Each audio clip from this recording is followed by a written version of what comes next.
A 16 seed to start, but not looking like it whatsoever. Headed into round 2 is the Park City Miners. We talked to Mason Grover as well as Andy Watanabe to talk a little bit about their next round in the postseason. Also, we talked to Tavian Edwards following the huge interception win in the red zone last Friday night over Woods Cross to get the win and enter the second round as well. Also, we talked to Coach Coburn a little bit about what he is looking forward to in their second round matchup.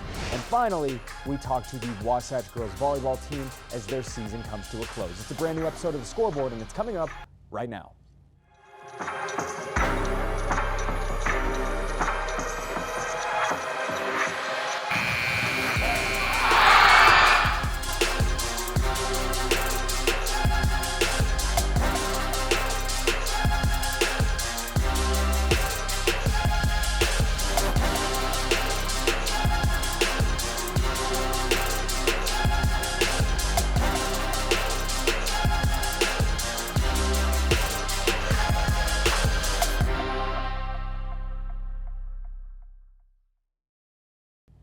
Hey everyone, welcome into the Scoreboard. We're going to kick things off in just a little bit over in Park City, but the rest of the show is going to be down in Heber Valley. We absolutely cannot wait for it. Don't go anywhere. We'll be right back here on the Scoreboard.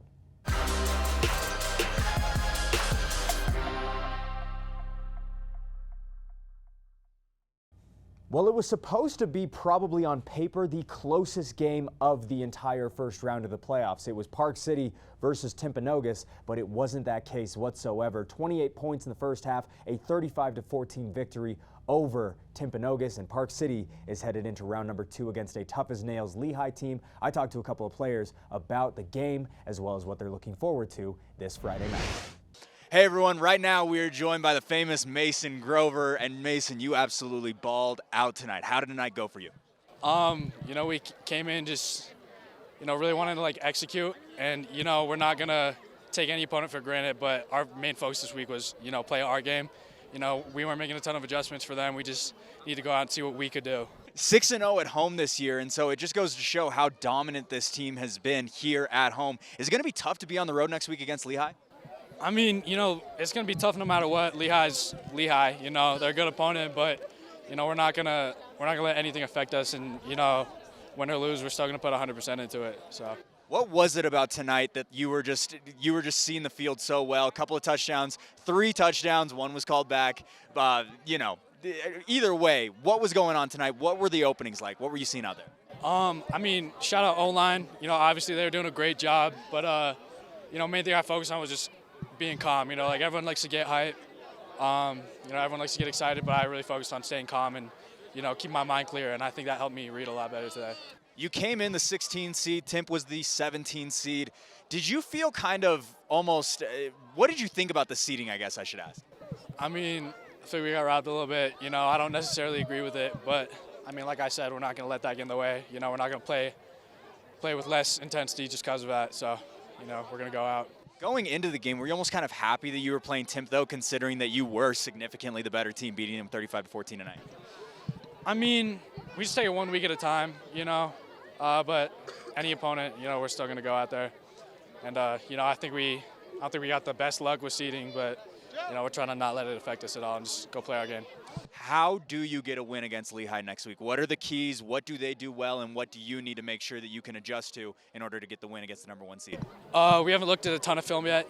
We've been watching film on Timp, but they're solid. They don't got really many gaps, so we're gonna look at film, see what we can get, but it's probably gonna be playing our game. Outside of you, who else was playing specifically well tonight? I know you mentioned the O-line. Anyone else? I feel like we all clicked pretty well, especially in the first half. Miles, always. Max had a dirty pass that they called OPI, but that was a catch for sure. They robbed us on that. Overall, in terms of this entire football season, you play your last game here at Dozier ever. How does it feel to be exiting the field for the last time here tonight? That's a lot of emotions, I didn't really get as many games as I wanted to in my high school career, missing 12 last year. We got the whole town out here. It's just so nice to be out and playing for the people that love and care about you. Last question for me. I actually wanted to bring that up. We haven't talked to you since the beginning of the season. What has it been like just getting a full season out of your senior year? It's great. I mean, I've had some bad games. I've had some pretty good ones. But, like I could rush for, only 50 yards every game. But, I'm just happy to be out here with all my friends, all the kids I grew up with, and I've known since I was like 8 or 9. And it's just the best feeling ever, really. Well, there's no doubt you had a great game. Congratulations. Great job. Hey, everyone. Right now we're joined by Andy Watanabe. I want to make sure I get that right. Okay, I've been butchering that all season, but Andy, a fantastic game tonight. You get the win 35-14 over what was supposed to be on paper a very, very close game. How are you feeling right now? We really had a great defensive game plan. We shut them down. They scored 40 on Stansbury, a great team. So we clamped down. We got our stuff together. Offense was rolling first half. Then we got the energy from Blake on that touchdown. This is a great game for the team, too. Another big thing was the defense. You specifically, 2 fumble recoveries. What were you seeing out there, and was it just kind of the opportunity kept presenting itself? My dogs were out there. Santi punched the quarterback's ball out on the 1-yard line. Hunter murdered the quarterback, fumbled again, and I was just right there for the opportunity, so I'm hyped. We just talked about this the other day, that the defense was really going to need to step up. We know that Timp is a good team, but you now have Lehigh. Going into that game, what are some of the keys to victory? What are some of the things that need to happen and need to change for this team leading up to that game next week? I mean, we do a good job. We got a little sloppy there in the third quarter, but our secondary really shuts down, and Lehigh loves to pass a lot. So if we can get that same shutdown, get 2 interceptions again, maybe cause 2 fumbles again, that gives us a way better chance, gives us more chances to score in Lehigh. So, talking about pass defense and things like that, what's it been like without Braden playing on the defensive side of the ball for the last couple of weeks here? I mean, Braden's probably the biggest dog ever to come out of Summit County, but we have great guys everywhere, and so we were making plays all over the field. We're not lost without him, We're handling it.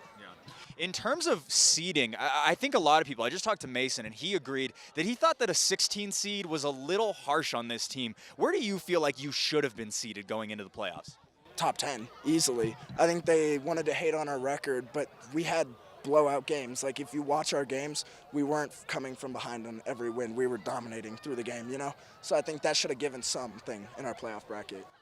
You are now going to be a leader on this senior team. I mean, this is the last game here at Dozier. In a couple of weeks here, the season's going to be over, and you're going to be one of those leaders on this team. What are going to be some things that you're going to focus on as you go into your final year here for the Park City Miners? Making sure the team's together through the offseason, live together, eat together, just get us more chemistry, get us working out in the offseason together so we're rolling even into next year. Well, Andy, you have done a fantastic job this season. We can't wait for next week. Good luck.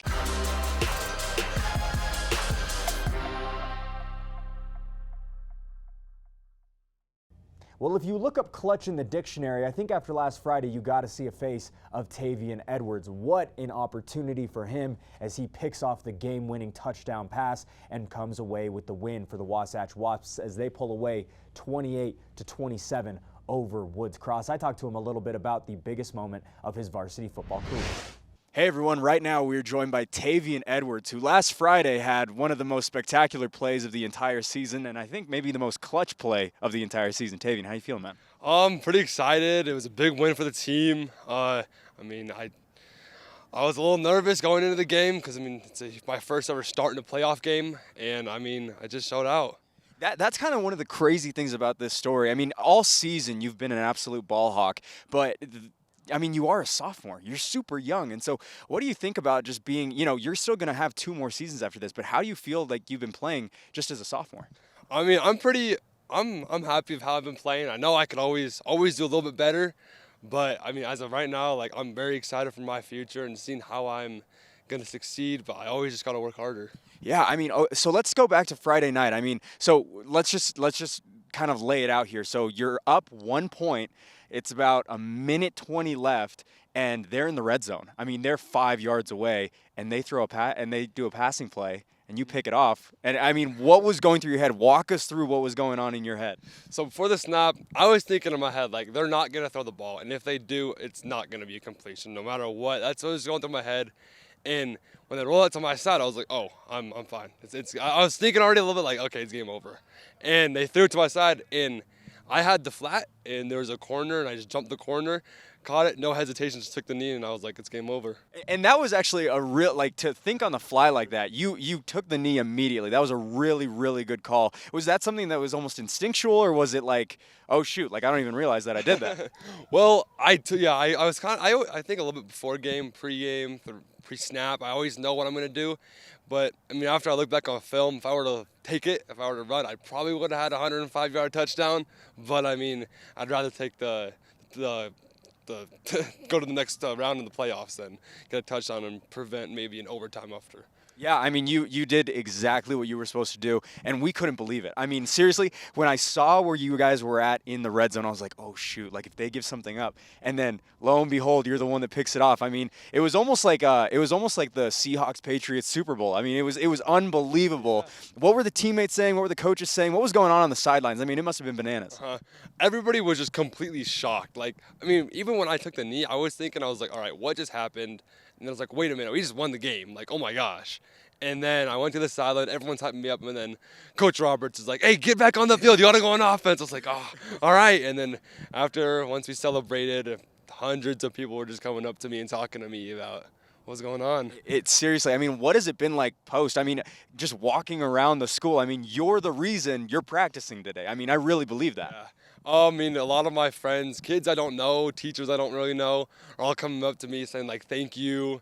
I've had a lot of people follow me on Twitter, and just people are just texting me, all these people I don't even really know, but it's awesome to see the Wasatch community reaching out to me. It's been unbelievable. We're super happy for you. And how tough was it? I mean, you were the 23 seed, and the spread was pretty close, but overall, I mean, you still were the underdogs going into that. It was a 23 seed versus a 10 seed. What were your thoughts going into it? I know you said you were nervous, but did you really think, like, we are absolutely going to win this game, or were you like, this is going to be tough?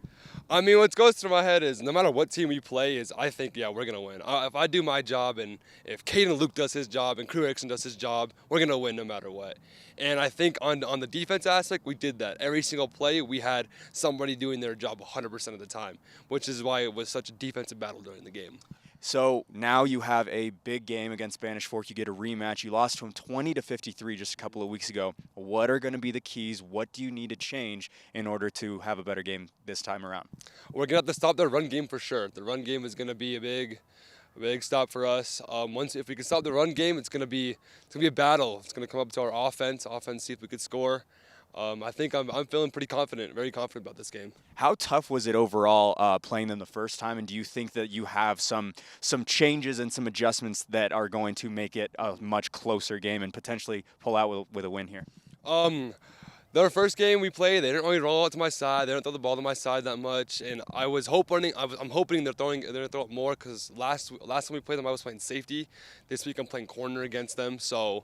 In the offensive, I'm playing Y instead of our other Y. Skylar Dagley was there. So I'm hoping maybe we can add some more speed to that aspect. And, yeah. Well, we absolutely can't wait for it. Tavian Edwards, great job on Friday, and good luck on Friday. We appreciate it.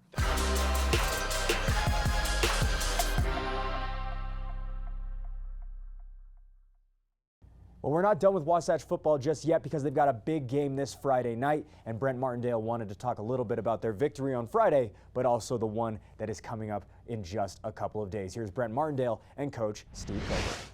We're with Steve Coburn, the head football coach at Wasatch High School. Big win in the first round of the state high school playoffs last Friday night. Congratulations, Coach. Now on to bigger and better things, right? Let's talk quickly about preparation. So before we talk about the game, you were specifically probably going to work on what for Woods Cross? Yeah, as we prepared for Woods Cross, as we do every week, it's about us getting ready to play. And so we worked hard early in the week on our attitude and the expectations of our program and those types of things. And it's always about us, not about our opponent. And so I thought the players really responded to that in the game on Friday. That was what we really worked on. Now when you start talking about specifics for Woods Cross, they're a triple option team, so we had to modify our defense, what you do when you play a triple option team, and because they're very fundamental. They want to hand off the dive. Their fullback is 6'2", 250 220 pounds, national champion wrestler, and we had to stop him. And so we had to really work on those things. And they have really good pitch guys and a quarterback that was really good. Coach Benson does a great job running that offense, and so we had to modify things. So over the weekend, coaches put a lot of time in to get us ready, and then the players really bought into what we had them prepped to do. And one thing that was really important for us was our scout team last week. Those guys, they don't run this offense, and man, they just knew they had to strap it up because we were going to come and tackle him and hit him every play, because that's what you got to do against a triple option. And those guys did phenomenal. And then offensively, our preparation going into the game was Chris Cook had to have a great game. Matt Kelson had to have a great game, and Crew Erickson had to have a great game. And our offensive line had to be great, and everybody else had to run a supporting cast, and almost every one of those players made a big play during the game that helped us win on Friday. So was everything the way that you thought when you saw and played them? Obviously a fantastic result. I believe a defensive win in my book, but I'm not an expert. Was it just the way you thought, and then what little things might have changed? Yeah, it was. We talked about Coach Akana as our assistant defensive coach, and he talked about the 70-30 rule. They're willing to let you stop 70% of their plays, knowing that on 30% of their plays, they're going to make big plays and or touchdowns. And that was pretty much the way it went, that we stopped them 70% of dive, we stopped the pitch, we stopped a pass here and there, but bam, they hit a dive for a touchdown. Bam, they hit a pass for a touchdown and kept them in the game. And so, we knew it was going to go that way. I told the offensive staff going into the game, you have to score. You have to keep up with these guys because we're not going to shut them out. And the offense did that. And so, a big defensive win. Coach Knight did a great job with his staff. The kids responded to what it is that we were doing, and it was a great defensive effort. So 28-27, the big win over Woods Cross, number 10. You guys 23. That has to be considered an upset. However, was it really to you guys? I mean, did you know you were very equal to them? Yeah, we expect to win every game. And so, the only thing that was different is they were ranked 10 and we were 23, and they were home and we were away. And we expected to go in and win that game as we do every week. And so it was a big program win. For us to be at where we're at ranked and to go knock a top 10 team off was huge for us. And all the things that it took to get to that point was huge. So now, up next, you have Spanish Fork. And I don't know if you call that a conference or region rivalry, but you probably have rivalries with every team. What's going to be different, and what do you expect? It's interesting you talk about rivalries because we don't have any geographic rivalries here, but I remember the first meeting we went into, and with this region, which has been changed a couple of times, but the first time we went in, they all said, this team and this team are rivals, this team and this team are rivals. Timpview and Provo were in the region at the time. You guys are rivals. Wasatch, you guys go get and I stopped them. I says, I want you all to know you're all our rivals, and we are going to play the same way against all of you, and that goes back 6-8 years now, but I told them you're all our rivals. So it is a region rival, and we need to avenge the way we played the last time we played against them, because it was probably a worst game of the year for us, and these players know that. It was on senior night, and so it did not go the way we wanted it to go. But again, we feel pretty confident now going into this game, but we got to again go play a higher ranked team and take care of it on their field. Steve Coburn, Wasatch High School head coach, thanks very much for your time. Thank you, Brent.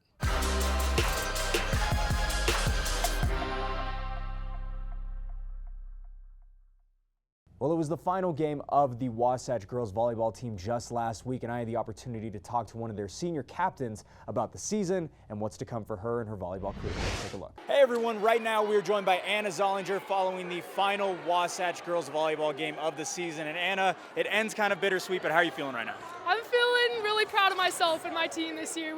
We had a lot of fun, yeah. Yeah, it was a good season, and I mean, even tonight against Spanish Fork, I really thought you were going to pull out that upset the first game. Sure. I mean, how did the team play tonight? I think we played really well. We were fighting really hard. It just didn't go our way, but we had a lot of fun and went out swinging, yeah. Well, I hear on the court after the game, there's a lot of tears. A lot of people are sad that this season is over. How do you feel like this season overall has been? I think it's been a really hard experience where we've been pushed to our limits a lot, but we've grown as a team, we've grown individually, and I'm super proud of my team and myself, so yeah. You've had a fantastic season. You had a fantastic game. In terms of the last 3 years, where have you seen yourself grow over the last 3 years since you've been on this team? I think I've grown a ton mentally. I am a lot more mentally strong because of like this sport, and I just love it so much, so I'm super grateful to be on it. What about this entire program? Where have you seen this program grow over the years, as you've seen it from the time you were a sophomore on this varsity squad up until 3 years now later? I think we've become more of a family, a lot closer as players and coaches, and yeah, it's been great. What's the number one thing you're going to miss about volleyball? Definitely the players, my teammates for sure. Yep. What was maybe the highlight of this season, and then maybe a highlight of your entire volleyball career? Highlight of this season is always bus rides. Bus rides are the best part. We goof around, we talk trash, you know, it's a fun time. And what was the other question? And then what about the career, the total career? What's been the number one highlight, maybe in a game or something like that? The number one highlight. I think probably playing varsity my sophomore year. Yeah. I felt really proud of myself then, and I've just kept going on that, so yeah. Have you learned a lot about leadership? Have you learned a lot being here, probably the longest tenured player on this varsity squad? And I mean, you're leading the team out on the court the entire time, but you've also met a lot of people along the way. Have you grown in terms of being a leader on this team over the years? So much. I am so grateful for that opportunity because I am such a different person and better person because of that, and I've grown as a leader so much, so yeah. Looking forward to the program in the upcoming years, who are some players that you're really looking forward to that you think are going to kind of carry this team as you graduate and other seniors graduate? I think that actually my sisters, Juliet and Elise Zollinger, they're doing really good. Juliet played varsity this year, she's a sophomore, and then Feely Lava, she was the libero for the varsity team. She has a lot of potential too. And actually, a bunch of the sophomores are going to be really good, so I'm looking forward to watching them. Yeah, it seems like this team is going to continue to get better, and in terms of outside competition and things like that, do you think that this team can compete for a state title in the upcoming years? I mean, that sophomore class seems to be absolutely stacked with talent. Yeah, I think that they have a good shot. If they keep working hard and improving, I think they can do really well. Do you have any volleyball plans in the future? Are you planning to play at any colleges or anything like that? I don't think so. I think I'm done, so it's really bittersweet tonight. Very, very difficult, but overall, if you were to describe your entire volleyball career here at Wasatch in one word, what would it be? Family, for sure. Yep. Well, Anna, thank you so much for the time. We really appreciate it. Great job. Hey, thank you so much for watching. On Friday, we're going to be doing a whole lot more conversations with some of the other teams. We're going to be going over to North Summit, talking a little bit with their wrestling team as the season is up and approaching very soon here. We got basketball tryouts in just a couple of weeks, so we're looking forward to that as well. But for right now, we've got more playoff football coverage as well as many other sports as seasons are quickly coming to a close here in the fall season. For Brent Martindale and Blake O'Rulian, thank you so much for watching. We will see you all next time.